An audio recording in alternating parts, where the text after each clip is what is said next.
আসসালামু আলাইকুম ওয়া রাহমাতুল্লাহ। সুপ্রিয় শিক্ষার্থী বন্ধুরা, ভার্চুয়াল টিচিং একাডেমির স্পোকেন ইংলিশ ফর বিগিনার্স কোর্সের ১০ম ক্লাসে অর্থাৎ ১০ নম্বর ক্লাসে তোমাদের সবাইকে স্বাগতম। সো বন্ধুরা, স্পোকেন ইংলিশ ফর বিগিনার্স এই কোর্সের প্রত্যেকটি ক্লাস মূলত আমি তোমরা ইংলিশে যারা একেবারেই দুর্বল তাদের জন্যই তৈরি করেছি। সো তোমরা যদি এই ক্লাসগুলো মনোযোগ সহকারে দেখো এবং সেই অনুযায়ী প্র্যাকটিস করো, সো ইনশাআল্লাহ তোমরা কিন্তু একদিন না একদিন ইংলিশে মোটামুটি স্পিকিং করতে পারবা। আর তাছাড়া এই ক্লাসগুলোর আরেকটা বিশেষত্ব হচ্ছে যে এই ক্লাসগুলোতে মানে প্রত্যেকটা ক্লাসের মধ্যেই নির্দিষ্ট কিছু স্ট্রাকচার নিয়ে ডিটেইলস আলোচনা করা হয়েছে এবং ওই স্ট্রাকচারগুলো ব্যবহার করে কিভাবে সেন্টেন্স তৈরি করতে হয় সে কৌশলগুলো নিয়েও এখানে আলোচনা করা হয়েছে। সো বন্ধু, তোমরা যদি ক্লাসগুলো মনোযোগ সহকারে দেখো তাহলে তোমরা কিন্তু ফ্রি হ্যান্ড রাইটিংও মোটামুটি অনেকটা উন্নতি করতে পারবা ইনশাআল্লাহ। তো চলো তাহলে বন্ধুরা আমরা ক্লাসটি শুরু করি। বন্ধুরা, ক্লাসটি শুরু করার পূর্বে তোমরা যারা এর পূর্বের ক্লাসগুলো দেখোনি অর্থাৎ ১ থেকে ৯ নম্বর পর্যন্ত যে ক্লাসগুলো আছে ক্লাসগুলো কিন্তু অবশ্যই তোমাদেরকে দেখতে হবে। দেখে তারপর এই ক্লাসটি দেখতে হবে। তা না হলে তোমাদের খুব একটা উপকার হবে না। ঠিক আছে? তাহলে অবশ্যই তোমরা কি করবা, প্রত্যেকটা ক্লাস সিরিয়ালি মনোযোগ সহকারে দেখবা। তাহলে মোটামুটি কিন্তু ইংলিশে তোমরা স্পিকিং করতে পারবা এবং ফ্রি হ্যান্ড রাইটিংও তোমরা অনেকটা উন্নতি করতে পারবা ইনশাআল্লাহ। বন্ধুরা, তাহলে এখানে আমরা দেখতে পাচ্ছি যে সাবজেক্টের বর্তমানে কোনো কিছু করা উচিত। একটু আগে তো ৯ নম্বর ক্লাসে ছিল হওয়া উচিত। এবার হচ্ছে কি সাবজেক্টের বর্তমানে কোনো কিছু করা উচিত। এরূপ যদি বুঝায় সেক্ষেত্রে আমরা এই সেন্টেন্স বা এই স্ট্রাকচার অনুযায়ী সেন্টেন্স তৈরি করব বা বাক্য তৈরি করব। ঠিক আছে? সাবজেক্টের বর্তমানে কোনো কিছু করা উচিত, যেমন আমার বাড়ি যাওয়া উচিত, আমার খাওয়া উচিত, আমার খেলাধুলা করা উচিত। ঠিক আছে?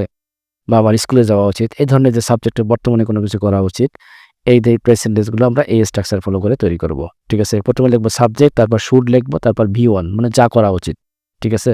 V1 মানে কি, যে কাজটা করা উচিত সেই ভার্বটা, ঠিক আছে? সেই কাজে যে ভার্বটা থাকবে সেই ভার্বটার V1 বা প্রেজেন্ট ফর্ম বা বেস ফর্ম যেটাকে আমরা বলে থাকি সেটা লিখবো এখানে। তারপর সেন্টেন্সের বাকি অংশ যা থাকবে তা লিখবো এখানে।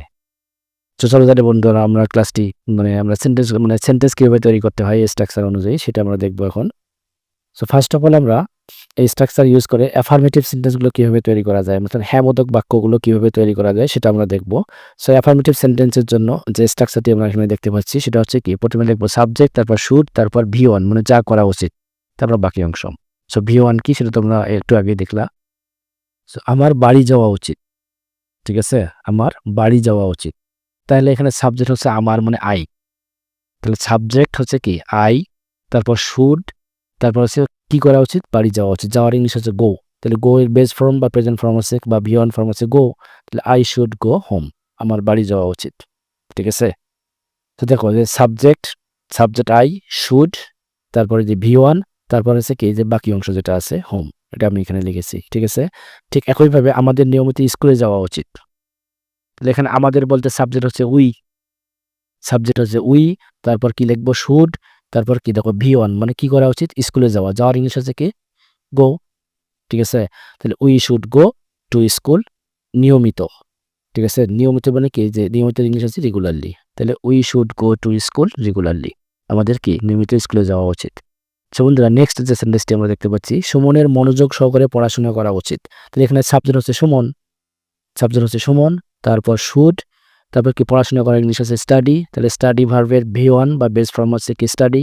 তাহলে সুমন শুড স্টাডি অ্যাটেন্টিভলি, সুমনের মনোযোগ সহকারে পড়াশোনা করা উচিত।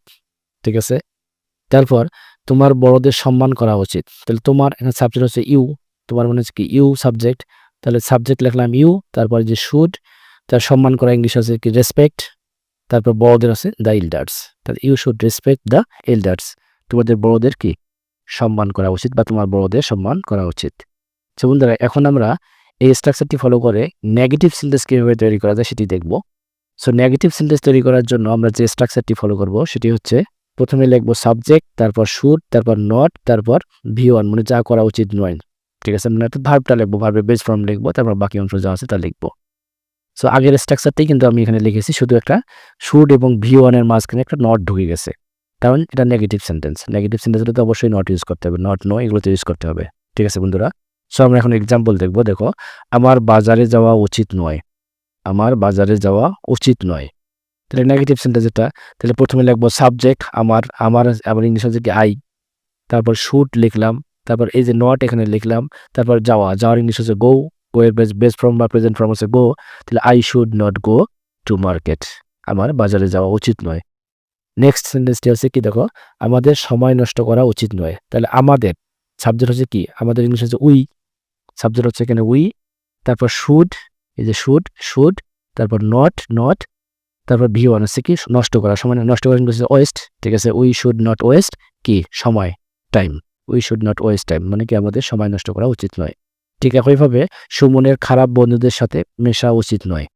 তাহলে এখানে সাবজেক্ট হচ্ছে সুমন লিখলাম, তারপর শুড লিখলাম, তারপর হচ্ছে কি নট লিখলাম, তারপর হচ্ছে মেশার ইংলিশ হচ্ছে মিক্স, ঠিক আছে, বা কন্ট্যাক্ট তোমরা এখানে ইউজ করতে পারো, ঠিক আছে। তাহলে সুমন শুড নট মিক্স তাদের সাথে খারাপ বন্ধুদের সঙ্গে, উইথ ব্যাড ফ্রেন্ডস মানে খারাপ বন্ধুদের সঙ্গে মেশা উচিত নয়।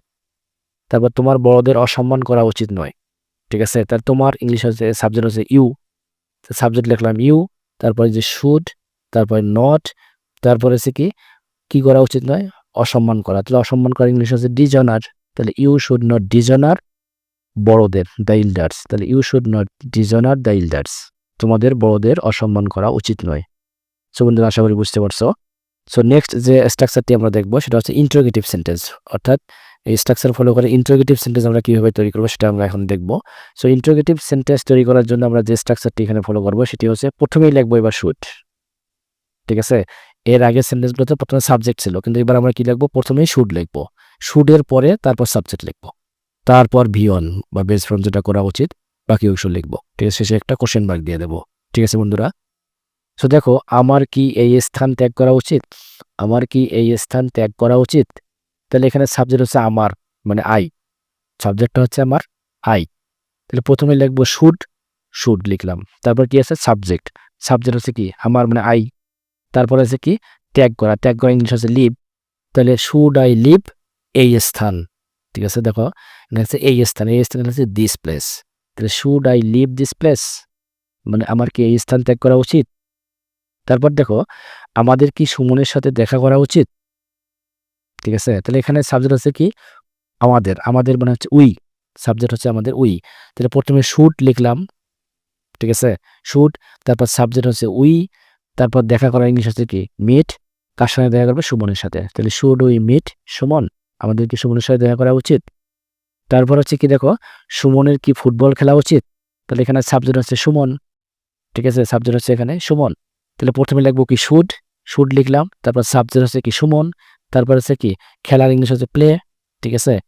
তাহলে শুড সুমন প্লে, তারপর কি ফুটবল, তাহলে সুমনের কি ফুটবল খেলা উচিত, শুড সুমন প্লে ফুটবল। ঠিক একইভাবে তোমার কি ঘুমানো উচিত, তাহলে সাবজেক্ট হচ্ছে তোমার মানে ইউ, সাবজেক্ট হচ্ছে ইউ। তাহলে প্রথমে বললাম কি শুড লিখলাম, তারপর সাবজেক্ট আছে এখানে, সাবজেক্ট লিখলাম ইউ, তারপর আছে কি যা করা উচিত, কি করা উচিত, তোমার এখানে ঘুমানো উচিত। তাহলে শুড ইউ স্লিপ, তোমার কি ঘুমানো উচিত। সো বন্ধুরা আশা করি বুঝতে পারছো এই স্ট্রাকচার ফলো করে কিভাবে তোমরা সেন্টেন্স তৈরি করবা। সো তোমরা এরকম কি আরো অনেক সেন্টেন্স তৈরি করবা, ঠিক আছে, তৈরি করে সেই সেন্টেন্সগুলো স্ট্রাকচার অনুযায়ী লিখবা এবং সেই অনুযায়ী প্র্যাকটিস করবা। সো এখন আমরা যে সেন্টেন্সটি দেখবো সেটা হচ্ছে ইন্টারোগেটিভ নেগেটিভ বা নেগেটিভ ইন্টারোগেটিভ যেটাই বলো, অর্থাৎ প্রশ্নবোধক প্লাস নাবোধক যে সেন্টেন্সগুলো, ঠিক আছে। সেই সেন্টেন্সগুলো তৈরি করার জন্য যে স্ট্রাকচারটি আমরা এখানে দেখতে পাচ্ছি সেটা হচ্ছে কি প্রথমে লিখবো শুড, তারপর নট, তারপর সাবজেক্ট, এবার সেটা যা আছে তাই, ঠিক আছে। একটু আগে আমরা যে সেন্টেন্সটি লিখছিলাম সেটা শুডের পর সরাসরি সাবজেক্ট বসছিল, অর্থাৎ ইন্টারোগেটিভে। এবার কি বসবে, শুড আর সাবজেক্টের মাঝখানে একটা নট বসবে, ঠিক আছে। কারণ হচ্ছে কি যেটা কিন্তু ইন্টারোগেটিভ নেগেটিভ সেন্টেন্স বা নেগেটিভ ইন্টারোগেটিভ মানে প্রশ্ন করা হয়েছে আবার নাও আছে, ঠিক আছে।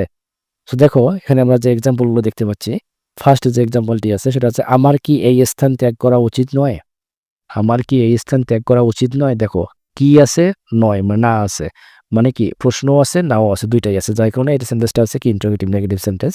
ইন্টারোগেটিভ নেগেটিভ সেন্টেন্সে কি এবং না বা নয় দুটাই থাকবে। তো তার জন্য আমরা কি প্রথমে লিখবো শুড লিখলাম, তারপর হচ্ছে নট, এই যে নট লিখলাম, তারপর কি আছে সাবজেক্ট। তাহলে আমার এই সেন্টেন্সের সাবজেক্ট হচ্ছে কি আমার মানে আই, এই সাবজেক্ট হচ্ছে আই। তারপর হচ্ছে কি ত্যাগ করা ইংলিশ হচ্ছে লিভ, তাহলে শুড নট আই লিভ এই স্থান মানে যে এই স্থান দিস প্লেস, তাহলে should not I leave this place, আমার কি এই স্থান ত্যাগ করা উচিত নয়। তারপর আমাদের কি সুমনের সাথে দেখা করা উচিত নয়, তাহলে এখানে সাবজেক্ট হচ্ছে আমাদের মানে উই, ঠিক আছে, সাবজেক্ট আমাদের মানে হচ্ছে কি উই, সাবজেক্ট হচ্ছে আমাদের উই। তাহলে প্রথমে লিখবো কি আমরা শুড লিখলাম, তারপর কি লিখলাম নট লিখলাম, তারপর কি লিখলাম সাবজেক্ট হচ্ছে যে উই, তারপরে দেখা করা ইংলিশ হচ্ছে মিট, তারপর কার সঙ্গে? সুমনের সাথে। Should not we meet Suman. So বন্ধুরা অনেকে হয়তোবা তোমরা মনে করতে পারো যে মিটের পরে এখানে হয়তোবা উইথ বসতে পারে, উইথ সুমন বা সুমনের সাথে। কিন্তু এখানে মিটের পরে উইথ ইউজ করা যাবে না। মিট মানেই হচ্ছে কারোর সাথে সাক্ষাৎ করা। ঠিক আছে? সো নেক্সট যে সেন্টেন্সটি আমরা দেখতে পাচ্ছি এখানে, সুমনের কি ফুটবল খেলা উচিত নয়? তাহলে এখানে সাবজেক্ট হচ্ছে সুমন। তাহলে প্রথমে লিখলাম শুড, তারপর নট, তারপর সাবজেক্ট হচ্ছে কি? সুমন, তারপর হচ্ছে বি অন মানে কি? খেলা করা। খেলার ইংলিশ হচ্ছে প্লে। প্লে ভার্বের বেস ফর্ম বা প্রেজেন্ট ফর্ম হচ্ছে কি? Play football.